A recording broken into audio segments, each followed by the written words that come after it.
Bom, nessa aula e na próxima nós vamos tratar dos últimos dispositivos da Lei 8.212. Então, nas disposições gerais, nós encontramos no artigo 60, a determinação de que pagamento de benefícios é feito por intermédio da rede bancária ou por outras formas definidas pelo Ministério da Previdência Social. No artigo 61, nós temos a determinação da formação de uma reserva técnica de longo prazo, tá? Com recursos provenientes da cobrança de débitos dos estados, municípios e da alienação, arrendamento ou locação de bens móveis ou imóveis pertencentes ao patrimônio do INSS. Então, alugou um bem imóvel, vendeu um bem imóvel, tá? E também bens móveis, locados ou vendidos, devem constituir reserva técnica de longo prazo para garantir o seguro social. E é vedada a utilização desses recursos para cobrir despesas de custeio, inclusive despesas decorrentes da criação, majoração ou extensão de benefícios ou serviços da Previdência Social. Admite-se a utilização desses recursos, porém, excepcionalmente, para despesas de capital, conforme previsto em lei orçamentária. Bom, o artigo 62 fala da destinação de uma parte da contribuição a título de SAT para a Fundacentro. Essa previsão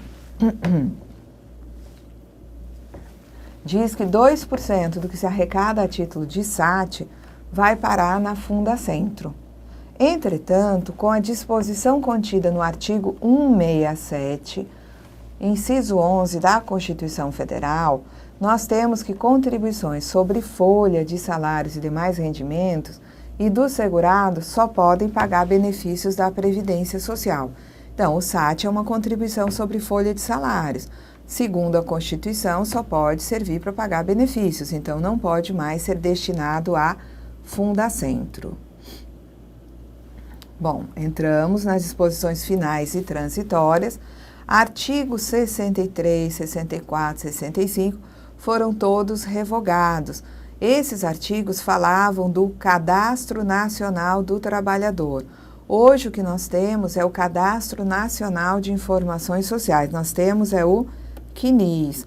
Então, as informações sobre segurados, seus vínculos, sua remuneração, tá? Suas contribuições estão todas no CNIS, Cadastro Nacional de Informações Sociais. Então, vejam aí, o 63 foi revogado, o 64, que também falava desse cadastro, foi revogado, o 65 também, tá? E o 66, todos falando desse Cadastro Nacional do Trabalhador. Vamos lá. O 67 ainda ficou, mas de forma a conter aí uma disposição transitória, até que seja implantado o Cadastro Nacional do Trabalhador, as instituições e órgãos federais, estaduais, do Distrito Federal e municipais, detentores de cadastros de empresas de contribuintes também, deverão colocar à disposição do INSS, mediante a realização de convênios, todos os dados necessários à permanente atualização dos cadastros da Previdência Social. Esse cadastro hoje é o CNIS e essas informações provenientes de outros órgãos irão povoar o CNIS, Cadastro Nacional de Informações Sociais. O artigo 68, nós já tratamos dele. Esse artigo 68 fala da obrigação de comunicar registros de óbitos. Então, vamos examinar aqui. Quem é o obrigado a fornecer essa relação aí de registro de óbitos é o titular.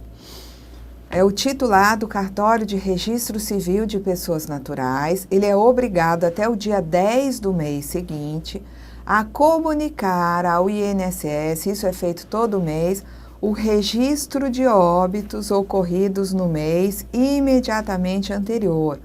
E nessa relação com os registros de óbitos, deve constar a filiação, tá? Aquela pessoa que faleceu, tá? A filiação dessa pessoa, data e local de nascimento da pessoa falecida. Se não houver sido registrado nenhum óbito, deverá o titular comunicar este fato ao INSS até o dia 10 do mês seguinte. Então, tem ou não acontecido registro de óbito, sai a comunicação do cartório para o INSS. Inclusive, existe um sistema, tá, para padronizar, para, prestação de informações sobre registros de óbito a partir do cartório para o INSS. A falta de comunicação na época própria, dos óbitos registrados, ou da inexistência de registro de óbito, bem como o envio de informações inexatas, sujeita o titular à penalidade prevista no artigo 92. Depois nós vamos chegar nesse artigo. Hoje você tem aquela multa que vai de R$ 1.700 a R$ 170 mil. Então, essa multa é a que vai ser aplicada no titular, caso ele não envie a comunicação de óbitos ou a comunicação de inexistência de óbitos até o dia 10 do mês seguinte. A comunicação, ela é feita por meio de formulários para cadastramento de óbito, conforme modelo aprovado pelo Ministério da Previdência. Hoje, esse formulário já está no sistema, no SISOB, e o preenchimento dele é feito no computador. Nesse formulário deve constar, além de dados referentes à identificação do cartório, tá, pelo menos uma das seguintes informações relativas à pessoa falecida: o número de inscrição do PIS/PASEP, o número, de inscrição no INSS como contribuinte individual, tá? O número de benefícios, se a pessoa for já, uma pessoa que está em gozo de benefício. Número do CPF, é pelo menos uma. Número de registro da carteira de identidade e órgão emissor. Número do título. Número de registro de nascimento ou casamento. Número e série da carteira de trabalho. Então, pelo menos uma dessas informações da pessoa falecida tem que ser prestada. E essa mesma obrigação está lá no artigo 228 do regulamento.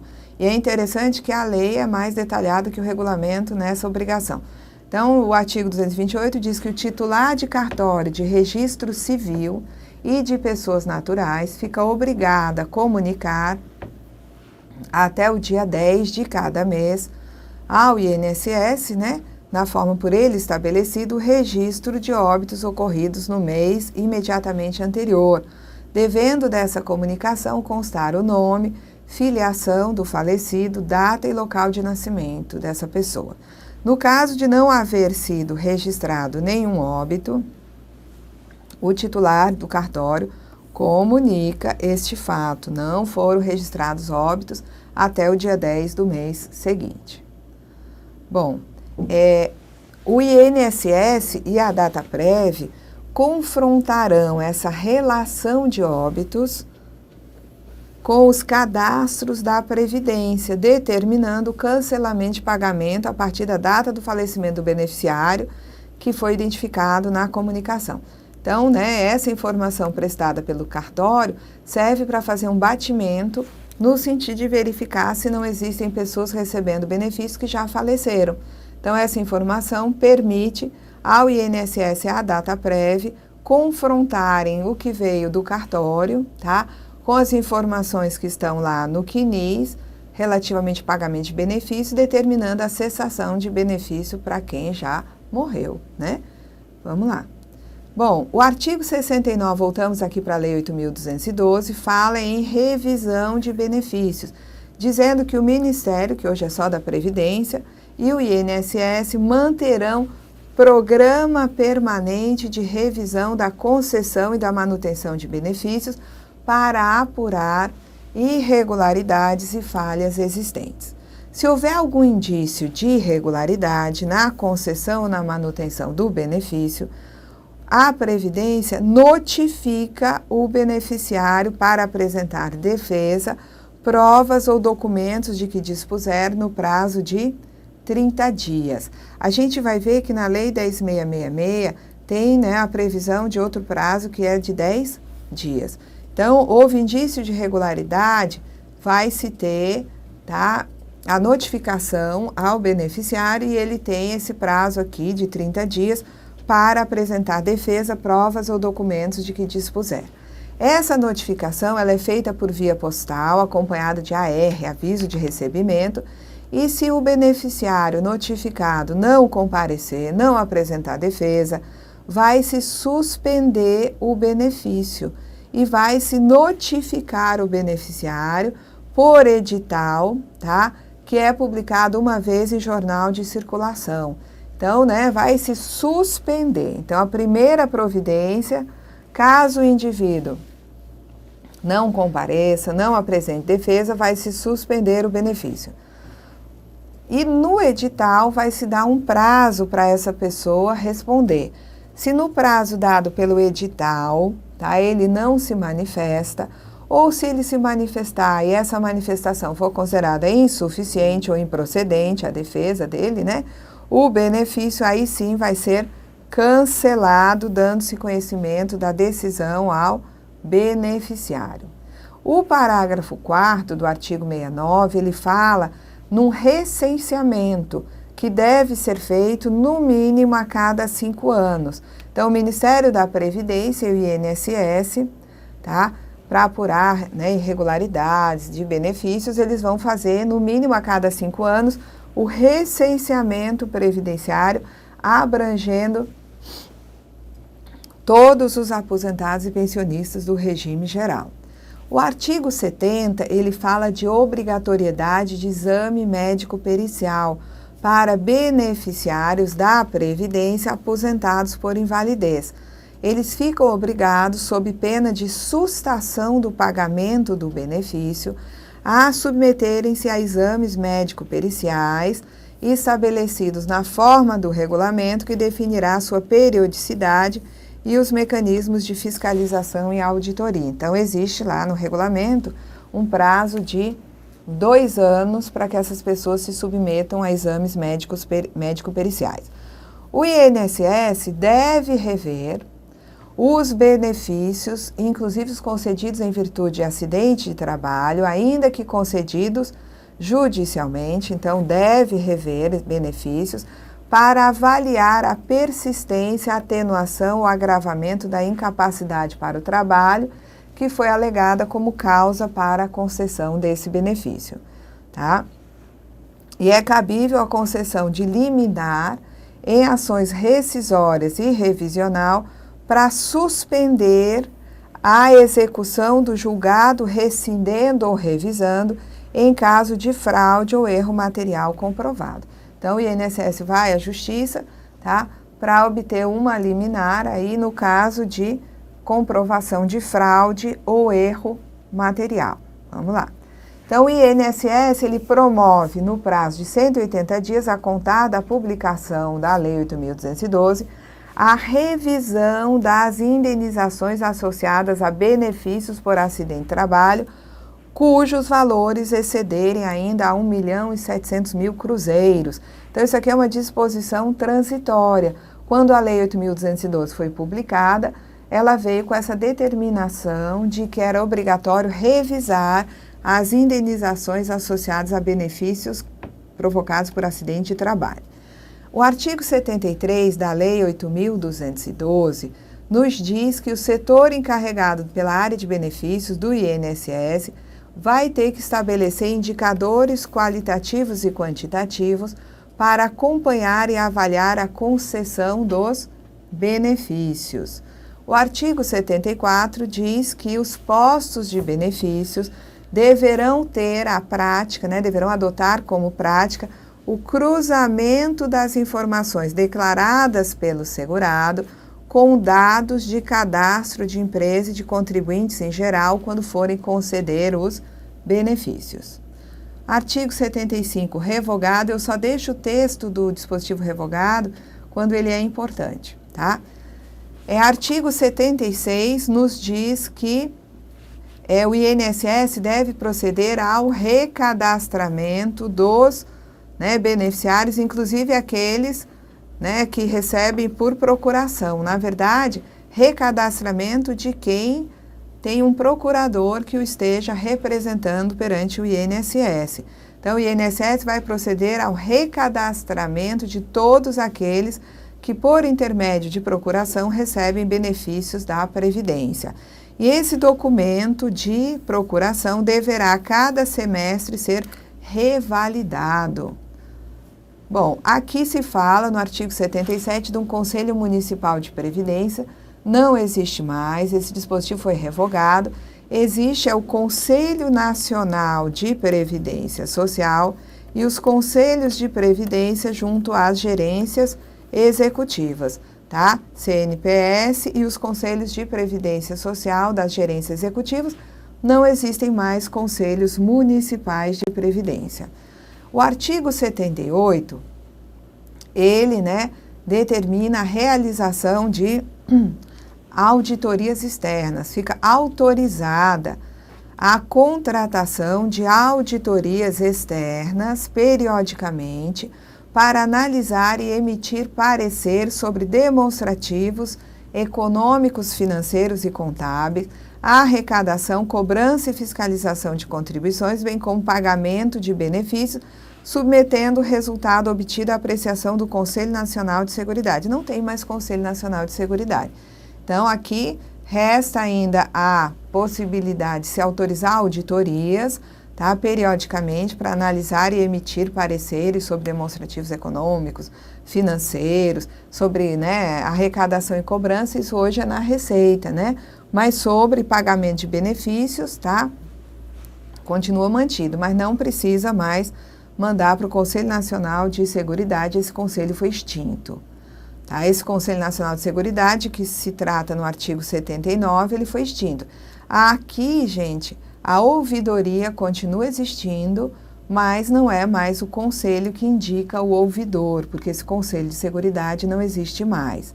Tá? Então, quem tiver interesse em verificar informações sobre a ouvidoria, vai nesse link lá no site do Ministério e obterá informações sobre a ouvidoria criada em agosto de 98, que ela se configura num pós-atendimento, atua atendendo aquele que já tem entrado em contato com os órgãos da Previdência e queira fazer alguma sugestão, reclamação, elogio, denúncia ou outra solicitação sobre os serviços prestados.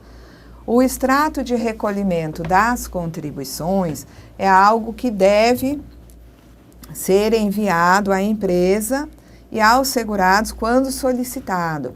Então, é uma obrigação do INSS enviar às empresas e aos segurados, quando solicitado, extrato relativo ao recolhimento de suas contribuições.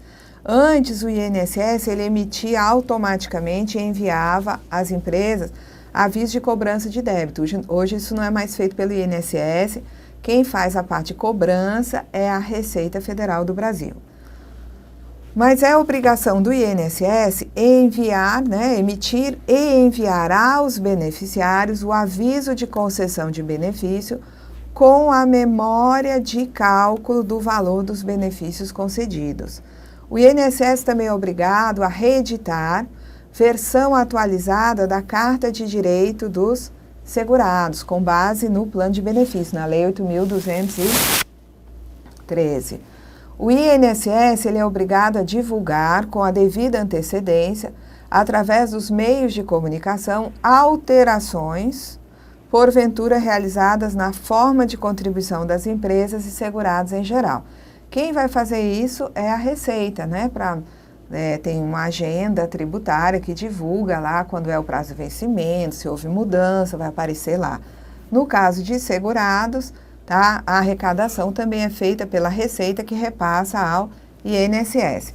O INSS ele é obrigado também a descentralizar progressivamente o processamento eletrônico de informações mediante extensão dos programas de informatização aos postos de atendimento e às regiões, tá? O INSS ele é obrigado a disponibilizar ao público, inclusive por meio da internet, informações atualizadas sobre receitas e despesas do regime geral, bem como critérios e parâmetros adotados para garantir o equilíbrio financeiro e atuarial do regime geral. Bom, aqui havia no artigo 81 a questão da divulgação de lista de devedores. O INSS divulgava trimestralmente lista atualizada de devedores de contribuições previdenciárias, bem como relatório circunstanciado das medidas administrativas e judiciais adotadas para cobrar e executar essa dívida. Esse artigo foi revogado pela MP 449, que depois passou a ser a Lei 11.941, tá certo? Então, nada de divulgação de lista de devedores.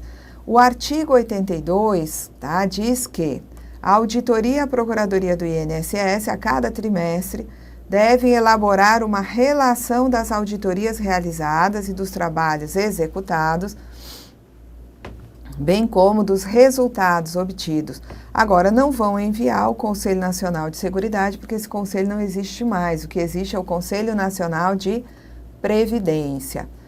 O artigo 83, ele trata de qualificação e treinamento sistemático de pessoal. Então, o INSS deve implantar um programa de qualificação e treinamento sistemático de pessoal, bem como promover reciclagem e redistribuição de funcionários conforme as demandas dos órgãos regionais e locais, para melhorar a qualidade do atendimento e o controle e a eficiência do sistema de arrecadação e fiscalização, não mais, mas sim, né, melhorar a eficiência do pagamento de benefícios, porque a arrecadação e fiscalização não é mais competência do INSS, e sim da Receita Federal do Brasil. O artigo 84 foi revogado, dizia respeito a competências do Conselho Nacional de Seguridade, esse conselho foi extinto. Vamos às demais disposições, tá? Artigo 85 não foi revogado, ficou aí como disposição transitória, né? O Conselho Nacional de Seguridade deveria ser instalado no prazo de 30 dias após a promulgação da lei. Então, esse conselho foi instalado e foi extinto, não existe mais o Conselho Nacional de Seguridade. Artigo 85A, esse artigo nos diz que tratados, convenções e acordos internacionais de que Estado estrangeiro, organismo internacional e o Brasil sejam partes e que versem sobre matéria previdenciária serão interpretados como lei especial, tá? Então, os acordos internacionais, eles têm por objetivo garantir direitos de seguridade social previstos nos dois países acordantes, aos trabalhadores e dependentes legais, sejam eles residentes ou em trânsito no país. Esses acordos internacionais de previdência vão estabelecer uma relação de prestação de benefícios previdenciários, mas eles nunca vão implicar em mudança na legislação vigente em cada país, tá? Cumprindo a cada Estado acordante, a analisar os pedidos de benefícios apresentados e decidir quanto ao direito e condições conforme sua própria legislação aplicável e o respectivo acordo. O que ele está dizendo é que acordo não inventa benefício que já não esteja previsto na legislação do país acordante. O Brasil possui os seguintes acordos multilaterais. Um acordo multilateral ibero-americano, com convenção em vigor já para esses países que vocês estão vendo aí. E também acordo multilateral, né, no âmbito do Mercosul, tá? E tem até um decreto legislativo para receber essas disposições que estão nesse acordo internacional. Tem acordos bilaterais, tá? Com a Alemanha, Cabo Verde, Chile, Espanha, Grécia, Itália, Japão, Luxemburgo e Portugal. Estão, né, em processo de ratificação pelo Congresso acordos bilaterais firmados com Bélgica, Canadá, Coreia, França e Quebec. A entrada em vigor do texto do acordo somente ocorre após o processo de ratificação pelo Congresso Nacional e a publicação do respectivo decreto presidencial. quem são os beneficiários, tá, dos acordos, tá? São beneficiários desses acordos os segurados e seus dependentes, sujeitos a regime de previdência previstos, né, nos países conforme cada acordo, tá? E os serviços prestados no âmbito desses acordos aplicam-se a benefícios conforme especificado, tá, relativamente aos eventos de incapacidade para o trabalho, acidente de trabalho, doença profissional, tempo de serviço, velhice, morte e reabilitação profissional. Então, os benefícios que vão ser disponibilizados no âmbito desse acordo, respeitando as legislações de cada país, são benefícios em decorrência desses fatos geradores aqui. Bom, nós vamos parar até aqui. Na próxima aula, nós concluiremos o exame dos dispositivos da Lei 8.212. Até lá!